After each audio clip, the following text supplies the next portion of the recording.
السلام علیکم ورحمۃ اللہ وبرکاتہ. کیا حال ہے سب کا؟ الحمدللہ. آپ نے یہ نوٹ کیا ہوگا کہ جب قرآن مجید حفظ کرتے ہیں اور ایک آیت کو بار بار پڑھتے ہیں اور پڑھتے چلے جاتے ہیں تو پھر غور و فکر کی اور تدبر کی کیفیت کیا ہوتی؟ کیا اس کے بغیر تدبر ممکن ہے؟ یعنی آپ رواں پڑھتے جائیں تو اس میں کیا ہوتا ہے کہ ذہن کہیں سے کہیں چلا جاتا ہے، لیکن جب آپ اس کو ریپیٹ کرتے ہیں ایک بار، دو بار، کئی بار، بار بار، تو پھر وہ الفاظ جب کئی بار آپ زبان سے نکالتے ہیں تو آخر کچھ بار تو آپ کا دھیان اس پہ جائے گا ہی نا. تو اس لیے اس نیت سے قرآن مجید کا کچھ نہ کچھ حصہ یاد کرنا شروع کریں، چاہے ایک آیت ہی کیوں نہ ہو. ٹھیک ہے نا؟ تو اس سے آپ دیکھیں گے کہ آپ کے دل کی حالت بھی بڑی اچھی ہوگی، قلبی کیفیات بہتر ہوں گی، کیونکہ قرآن سے دل زندہ ہو جاتا ہے نا. اور اس کے ساتھ ساتھ انشاءاللہ جب بار بار کہیں گے کہ والسابقون الاولون من المہاجرین والانصار، تو دل میں ایک محبت آئے گی ان کے لیے. مہاجرین والانصار، کون ہوتے ہیں مہاجر، کون ہوتے ہیں انصار، اور میں کون ہوں، کن کی تعریف ہو رہی ہے، کن کے لیے جنت کے باغ ہیں، کن سے اللہ راضی ہو گیا، کن کے لیے عظیم الشان کامیابی ہے، کیا میرے اندر ان جیسی کوئی خوبی ہے؟ تو اس سے انسان کو اپنے اعمال کا بھی جائزہ لینے کا موقع ملتا ہے، اور جو کچھ انسان پڑھ رہا ہوتا ہے وہ اس کو ایک آئینہ دکھا رہا ہوتا ہے کہ اس میں اپنے آپ کو دیکھو، تم کہاں کھڑے ہو. ٹھیک ہے؟ تو مجھے امید ہے کہ اس آیت کو آپ بھولیں گے نہیں انشاءاللہ. نحمده ونصلي على رسوله الكريم، اما بعد فاعوذ بالله من الشيطان الرجيم. بسم الله الرحمن الرحيم. رب اشرح لي صدري ويسر لي امري واحلل عقدة من لساني. کل ہم نے مجلس حدیث کے بارے میں پڑھا کہ کس طرح اس کا اہتمام کرنا چاہیے، کیسے اس کا احترام کرنا چاہیے، اور اس میں ہمارا رویہ اور ہمارا بیٹھنے کا انداز اور ہماری نیت یہ سب کیسے ہونی چاہیے. تو سب سے پہلی چیز کہ حدیث کیوں پڑھی جائے، حدیث پڑھنے کی ضرورت کیا ہے، اس کے پڑھنے سے کیا فائدہ ہوگا؟ کوئی بتائے گا آپ میں سے؟ حدیث کیوں پڑھی جائے، اس کام میں اپنا وقت کیوں لگایا جائے؟ جی آپ فرمائیے. اطیعوا اللہ و اطیعوا الرسول، اللہ کی اطاعت کرو اور رسول کی اطاعت کرو. تو رسول اللہ صلی اللہ علیہ وسلم کی اطاعت کیسے ہو سکتی ہے جب تک کہ ہم یہ جانتے ہی نہ ہوں کہ آپ نے کیا فرمایا، آپ نے کیا کیا. ہم آپ کی پیروی کر ہی نہیں سکتے، ہم آپ کا اتباع کر ہی نہیں سکتے، ہم سیدھے رستے پر چل ہی نہیں سکتے جب تک کہ آپ کے پیچھے نہ چلیں. اور آپ کا وعدہ کیا ہے کہ میں تم میں دو چیزیں چھوڑ کر جا رہا ہوں، اگر ان کو مضبوطی سے پکڑے رکھو گے تو کبھی گمراہ نہیں ہوگے. تو انسان گمراہی سے بھی جب بھی بچ سکتا ہے جب قرآن مجید کے ساتھ ساتھ حدیث رسول صلی اللہ علیہ وسلم کو بھی پڑھے، سمجھے، مضبوطی سے پکڑے، اس کا علم حاصل کرے اور اس پر عمل کرے. یعنی صراط مستقیم پر چلنے کے لیے صرف قرآن کا علم ہونا کافی نہیں. پھر یہ بتائیے کہ کس نیت سے پڑھنا چاہیے؟ آپ بتائیے، ایگزیکٹلی ورڈز بتائیے جو میں نے کل بتائے تھے کہ حدیث پڑھنے کی نیت کیا ہونی چاہیے. اللہ کا چہرہ چاہنے کے لیے، اللہ سبحانہ و تعالیٰ کے چہرے کے دیدار کے لیے، اس کو راضی کرنے کے لیے، اس کو خوش کرنے کے لیے. اور کس لیے نہیں پڑھنی چاہیے، یعنی ایک تو یہ نا کہ کیوں پڑھی جائے اور کون سی نیت درست نہیں. دنیاوی فائدوں کے لیے، اور دنیاوی فائدوں میں کیا کچھ آتا ہے، کیا چیزیں آتی ہیں؟ مثلا نمبر 1 مال کمانا، نمبر 2 شہرت چاہنا کہ لوگ مجھے بڑا عالم سمجھے کہ اس کو تو اتنی حدیثیں یاد ہیں اور اس کو تو بڑی سمجھ ہے، یہ تو بہت کچھ جانتی ہے. اور دوسروں کو چیلنج کرنے کے لیے، لوگوں سے جھگڑنے کے لیے، بحث مباحثے کرنے کے لیے، دوسروں کو لیٹ ڈاؤن کرنے کے لیے، دوسروں کو گمراہ ثابت کرنے کے لیے. یہ مقصد نہیں ہونا چاہیے. اور ویسے بھی عمل کا دار و مدار کس پر ہے؟ نیت پر ہے. تو ہر شخص کو وہی ملے گا جس کی وہ نیت کرے گا. اور یہ معاملہ ہے بڑا نازک. بعض اوقات ہماری نیت کچھ ہوتی ہے, ہمارا ظاہر کچھ اور ہوتا ہے. ہم اندر سے کچھ اور ہوتے ہیں, باہر سے کچھ اور ظاہر کر رہے ہوتے ہیں. ہم چاہ کچھ اور رہے ہوتے ہیں اور دکھا کچھ اور رہے ہوتے ہیں. لیکن یہ تصنع اور یہ غلاف اور یہ سب کچھ بہت دن چلتا نہیں. اللہ سبحانہ وتعالی انسان کی نیت کو آخرت میں تو ظاہر کر ہی دے گا.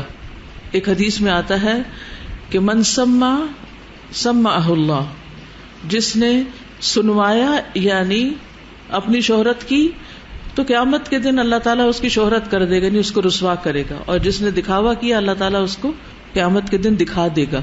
لیکن دنیا میں بھی انسان کی اصلیت اس کا اندر سامنے آ جاتا ہے. اور اس کی ایک بہت بڑی مثال ابلیس کی ہے.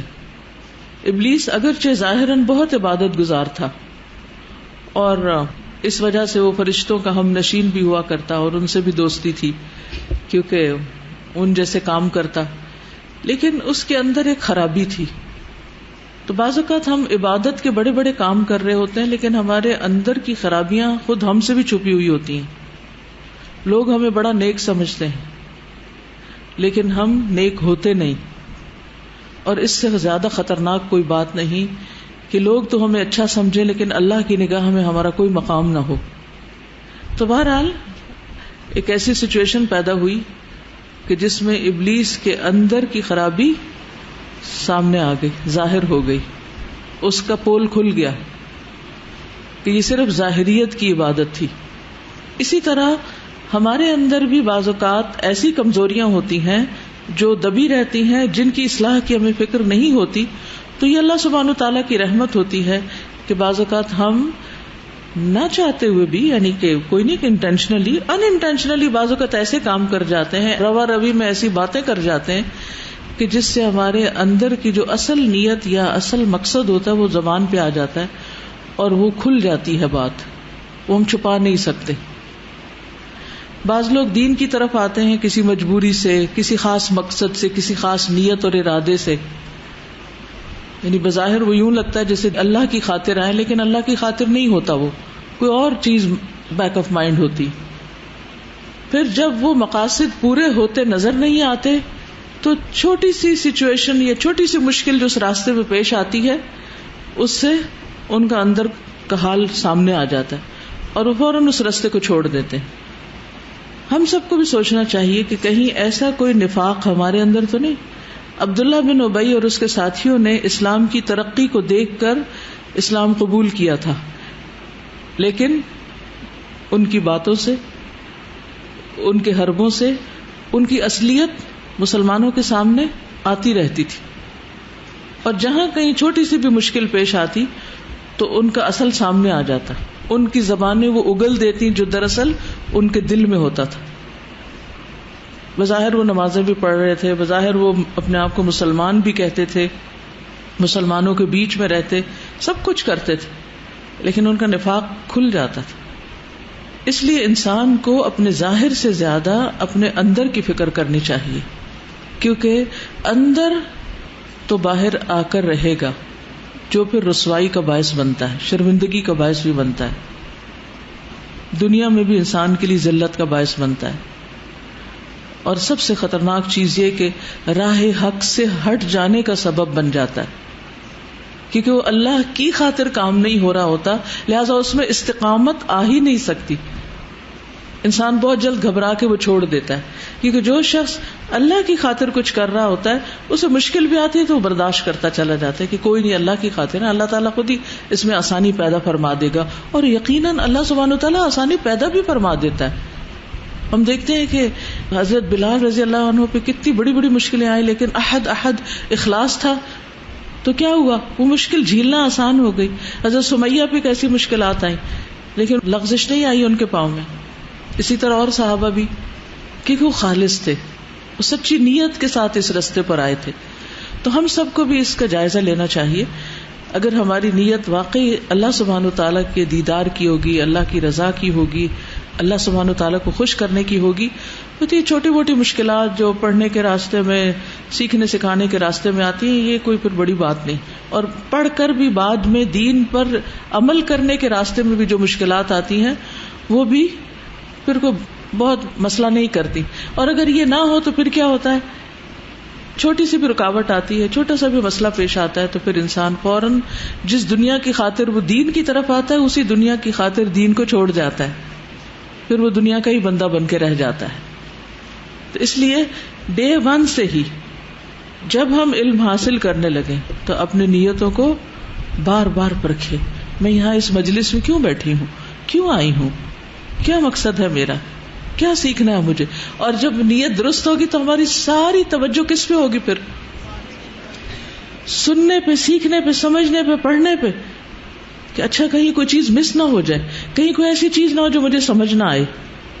پھر انسان اس مجلس میں بیٹھ کر کوئی اور کام نہیں کرے گا، پھر وہ صرف انہی باتوں کو سنے گا جو اللہ کے رسول صلی اللہ علیہ وسلم نے فرمائی یا آپ نے کی. پھر اس کے آداب میں سے کیا ہے کہ انسان طہارت کا اہتمام کرے جتنا بھی حد الوسع ممکن ہو. قرآن مجید کے لیے تو طہارت کا اہتمام کرنا ہمیں معلوم ہی ہے، لیکن خاص طور پر حدیث کے لیے یا اس دینی علم کے لیے یہ بہت افضل بات ہے. فرض کے درجے میں نہیں، لیکن اس سے آپ کی کنسنٹریشن پر فرق پڑے گا، آپ کے سیکھنے کے عمل پر فرق پڑے گا. پھر مجلس میں کہاں بیٹھنا چاہیے؟ آگے بیٹھنے کی حرص رکھنی چاہیے، آگے بیٹھنے کی کوشش کرنی چاہیے، سبقت کرنی چاہیے، ٹائم پر کلاس میں جانا چاہیے. لیکن اس آگے بیٹھنے میں دوسروں کو دھکا نہیں دینا، یا کسی کو تکلیف یا اذیت نہیں دینی، یا کسی کو پھلانگنا نہیں، یا کسی اور کا حق نہیں مارنا. ابھی ریسنٹلی آپ نے سنا ہوگا کہ اولمپکس میں ایک کھلاڑی دوڑ رہا تھا اور اس کے پیچھے ایک اور آ رہا تھا، اور صرف چند سیکنڈ کا وقفہ رہ گیا تھا، تو جو آگے تھا اس نے سمجھا کہ بس ختم ہو گئی اب ریس، تو اتنے میں قریب تھا کہ جو پیچھے والا تھا اس سے آگے نکل جائے، لیکن وہ اس کو دیکھ کر کے نہیں، سارا راستہ یہ آگے رہا، وہ رک گیا تاکہ وہ آگے نکل سکے. اور مجھے ایگزیکٹلی نام یاد نہیں، لیکن یہ ابھی میں نے اس کے بارے میں سنا تھا. تو میں یہ سوچ رہی تھی کہ یہی تو اسپورٹس مین اسپرٹ ہوتی ہے کہ جس میں انسان دوسروں کے لیے وہ چاہتا ہے جو اپنے لیے چاہتا ہے، کہ واقعی ہم دوسروں کے لیے بھی وہ چاہتے ہیں. اور اس چاہت میں صرف یہ نہیں کہ دوسروں کی جگہ نہ ہم لیں یا دوسروں کی جگہ پر ہم خود اپنا کچھ رکھ کے بیٹھ جائیں چاہے ہم حاضر نہ بھی ہوں. اس میں یہ بھی آتا ہے کہ جو پیچھے پیچھے رہتے ہیں، سلیک کرتے ہیں، ان کو موٹیویٹ کیا جائے کہ تم بھی آگے تو بیٹھ کر دیکھو کتنا فرق پڑتا ہے. اور اس کے لیے نیت تو کی جائے کہ آج میں کل سے بھی جلدی پہنچوں، اور پھر پہنچتے ہی سیٹلنگ میں اتنا وقت ضائع نہ کیا جائے کہ کچھ آیات یا احادیث جو ہیں وہ آدھی پڑھی جا چکی ہوں یا حفظ ہو چکی، تو ٹائملی آئیں. ٹھیک ہے، کیونکہ وہ حدیث آپ کو بخاری کی جو کل میں نے سنائی تھی کہ 3 لوگ مجلس میں آئے. کس کی مجلس تھی وہ؟ نبی صلی اللہ علیہ وسلم کی. ایک آگے آ گیا، ایک پیچھے بیٹھ گیا، ایک چلا گیا. تو کیا تینوں کے ساتھ اللہ سبحانہ وتعالیٰ نے ایک ہی معاملہ کیا؟ فرق کیا نا.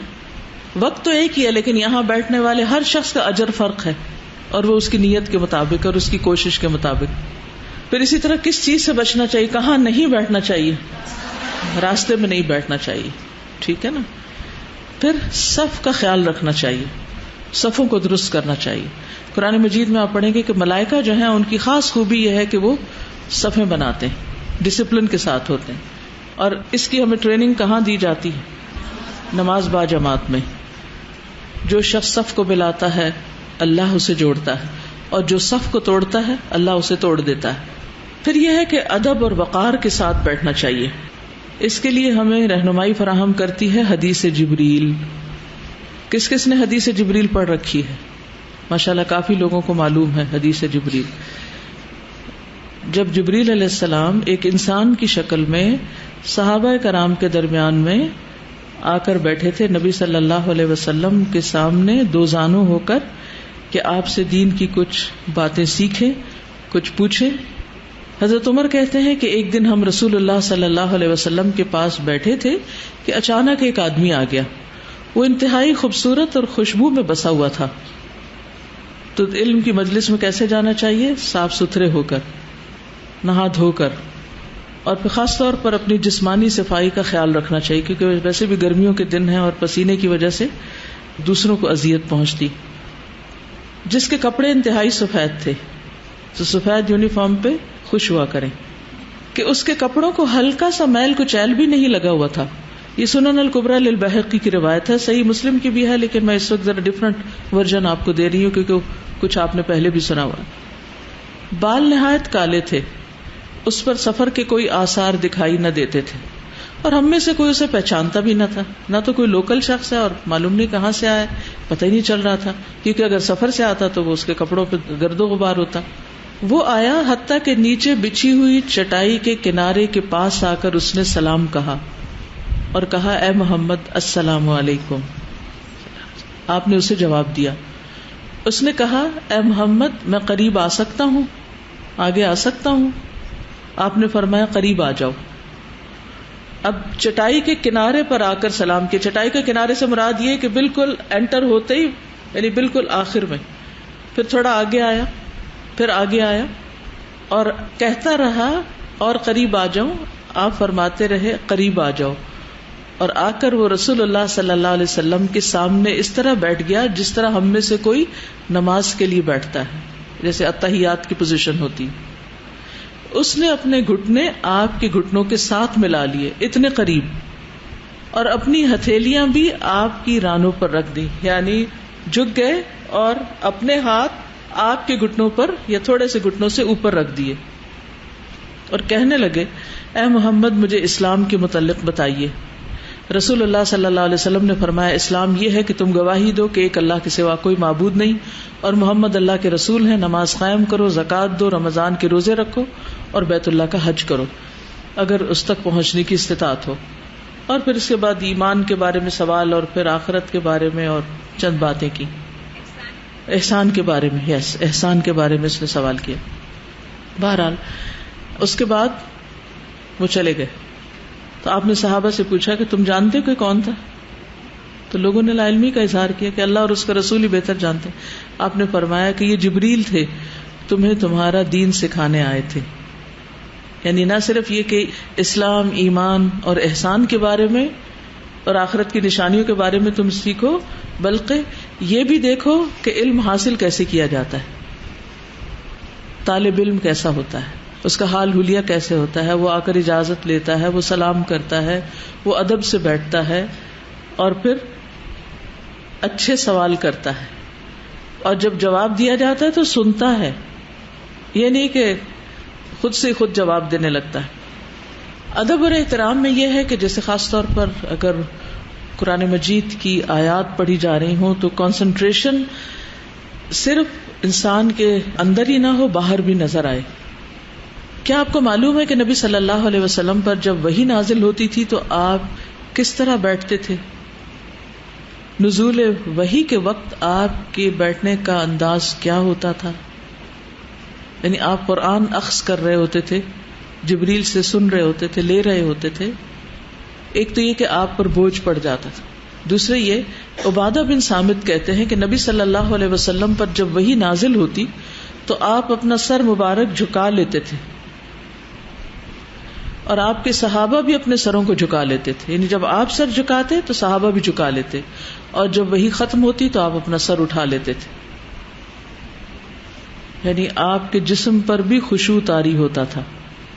تو جب ہم نماز میں کم از کم قرآن مجید پڑھیں یا گھر میں جیسے تلاوت کر رہے ہیں تو ہمارے جسم پر بھی کچھ خشوع طاری ہونا چاہیے. جب استاد پڑھا رہا ہو، آپ کو کوئی چیز حفظ کرائی جا رہی ہو تو اس وقت بھی ادھر ادھر دیکھنا نہیں، آپ اپنے مصحف پر دیکھیں، ہاتھ میں قلم ہو، توجہ سے دیکھیں اور ایک مناسب باادب انداز میں بیٹھیں.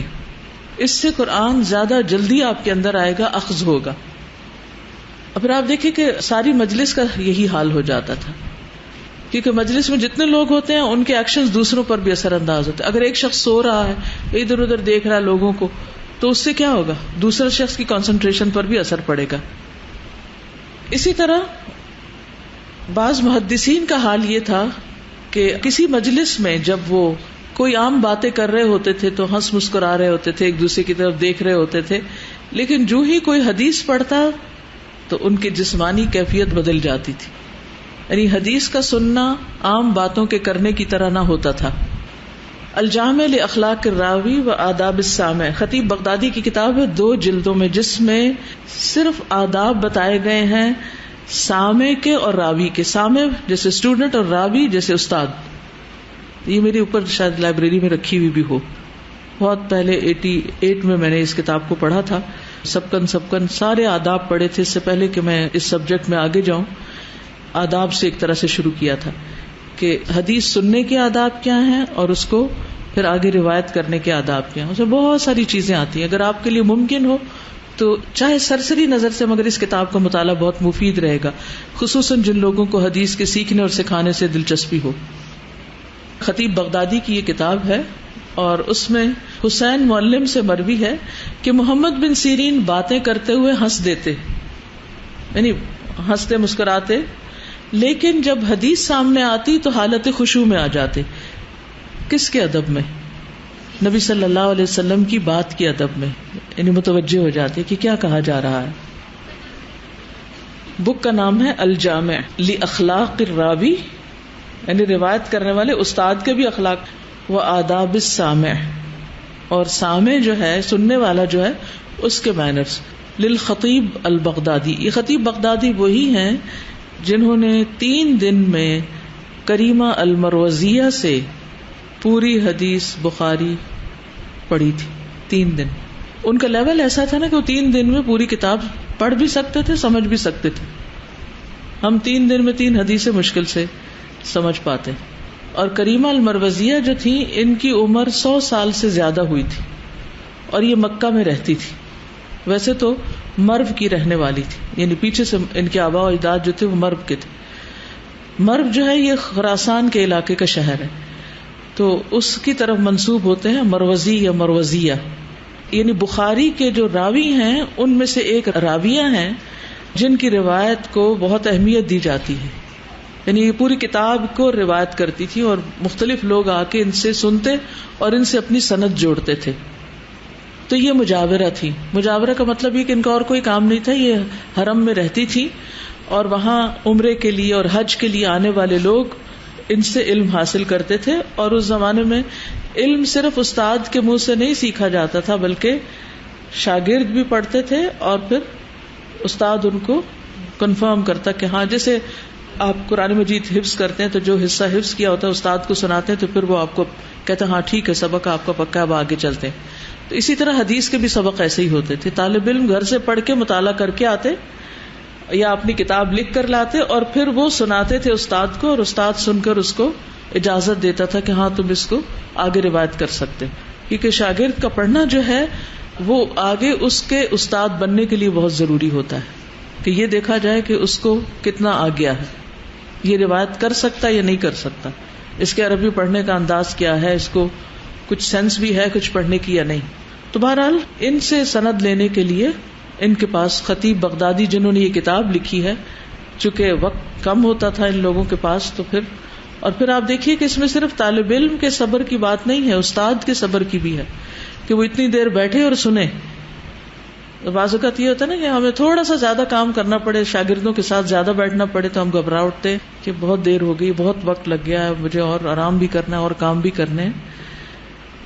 تو واقعی جو سچے استاد ہوتے تھے، جو حقیقت میں استاد تھے، وہ وقت بھی دیتے تھے. لیکن یہ کہ استاد بھی اس وقت استاد بن سکتا نا جب کوئی سیکھنے والا ہو. ہم تو مائل بکرم ہیں، کوئی سائل ہی نہیں، راہ دکھلائیں کسے، کوئی راہ رب منزل ہی نہیں. کوئی اس راہ پہ چلنا ہی نہیں چاہتا تو پھر پکڑ پکڑ کے اگر لا کر کسی کو چلایا جائے تو وہ تو چلنا نہیں ہوتا نا. بہرحال کل کے لیسن میں ہم نے کتاب المناقب شروع کی اور کتاب المناقب میں صحابہ کرام کے فضائل کے بارے میں بات کی کہ صحابہ کرام کو عام لوگوں پر بہت بڑی فضیلت حاصل ہے. اور پھر ہم نے یہ بھی پڑھا کہ صحابی کس کو کہتے ہیں. کس کو کہتے ہیں صحابی؟ جس نے اسلام کی حالت میں رسول اللہ صلی اللہ علیہ وسلم کو دیکھا ہو یا ان کے ساتھ کچھ وقت گزارا ہو. تو جس نے جتنا زیادہ وقت گزارا اس کا مقام پھر صحابہ میں سے بھی اور بڑا ہے. ٹھیک ہے نا. اور ان میں سے خصوصاً وہ لوگ جو والسابقون الاولون من المہاجرین والانصار والذین اتبعوہم بإحسان رضی اللہ عنہم ورضوا عنہ وأعد لهم جنات تجری تحتها الانہار خالدین فیہا ابدا ذلک الفوز العظیم. ٹھیک ہے. اور پھر سورۃ الفتح میں بھی آتا ہے محمد الرسول اللہ والذین معه اشداء علی الکفار رحماء بینہم تراہم رکعا سجدا یبتغون فضلا من اللہ ورضوانا الی آخر الآیہ. اس میں بھی صحابہ کرام کی تعریف بیان ہوئی ہے. تو جن کی تعریف اللہ سبحانہ وتعالی کرے اور جن سے اللہ سبحانہ وتعالی راضی ہو جائے, پھر ان کا مقام اور درجہ کیا ہو سکتا ہے. اور پھر ان میں سے بھی جن لوگوں نے فتح مکہ سے پہلے اسلام قبول کیا, ہجرت کی, آپ کے ساتھ غزوات میں شرکت کی, ان کا درجہ بعد والوں سے افضل ہے, جیسے سورۃ الحشر میں آتا ہے. پھر اسی طرح یہ ہے کہ بہترین زمانہ کون سا زمانہ ہے؟ نبی صلی اللہ علیہ وسلم کا زمانہ, پھر اس سے متصل زمانہ, پھر اس کے بعد کا زمانہ, صحابہ تابعین اور تبع تابعین کا زمانہ, یعنی آپ کی صدی اور پھر اس کے بعد 2 صدیاں. اور ہم کہتے ہیں نا عام طور پر اردو میں بھی کہتے ہیں قرون اولا کے مسلمان, تو اولا بس پڑھ دیتے ہیں قرون اولا, یہ نہیں پتا اولا مراد کیا ہے. تو یہی صدیاں مراد ہیں. حضرت عائشہ کہتی ہیں کہ ایک آدمی نے رسول اکرم صلی اللہ علیہ وسلم سے سوال کیا کہ بہترین لوگ کون ہیں. آپ نے جواب دیا کہ میرے زمانے کے لوگ, پھر دوسرے, اور پھر تیسرے زمانے کے لوگ. اور پھر امام ابن تیمیہ نے منہاج السنہ میں ابن بطہ سے صحیح سند سے روایت کیا ہے کہ سیدنا عبداللہ بن عباس فرماتے ہیں لا تسبوا اصحاب محمد, محمد صلی اللہ علیہ وسلم کے ساتھیوں کو گالیاں نہ دو. فلا مقام احدہم ساعة یعنی مع رسول اللہ خیر من عمل احدکم 40 سنہ. اصحاب رسول صلی اللہ علیہ وسلم کو برا بھلا مت کہو, ان کی رسول اکرم صلی اللہ علیہ وسلم سے ایک گھڑی کی شرف صحبت جو ہے تمہارے 40 سال کے عمل سے بہتر ہے. اور دوسری روایت ہم نے کیا پڑھی تھی؟ خیر من عمل احدکم عمرہ, تم میں سے کسی ایک کے عمر بھر کے اعمال سے بہتر ہے.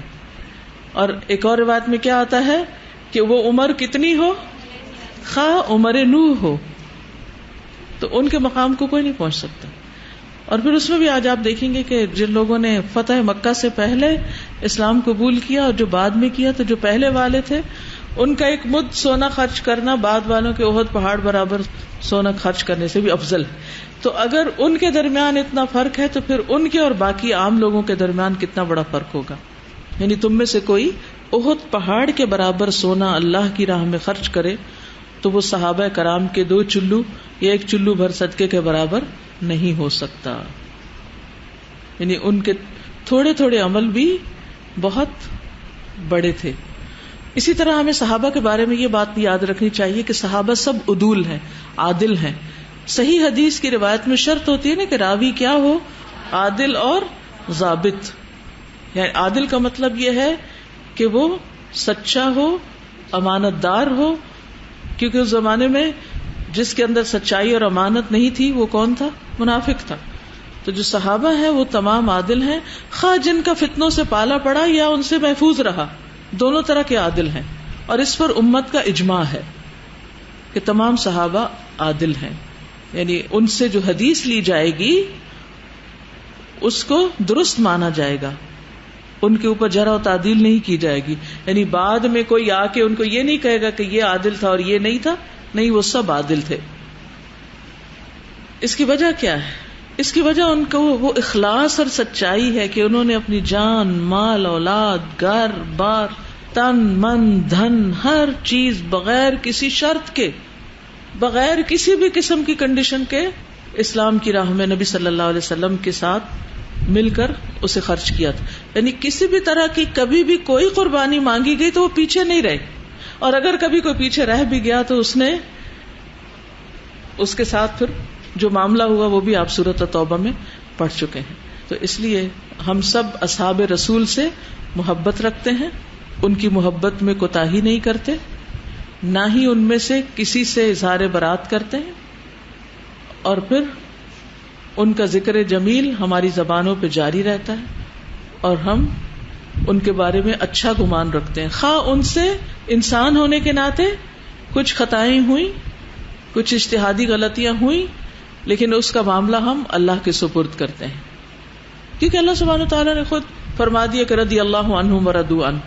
اور پھر والذین جاؤوا من بعدہم، ان صحابہ کے بعد جو آئے ہیں وہ کیا کہتے ہیں؟ یقولون ربنا اغفر لنا ولاخواننا الذین سبقونا بالایمان.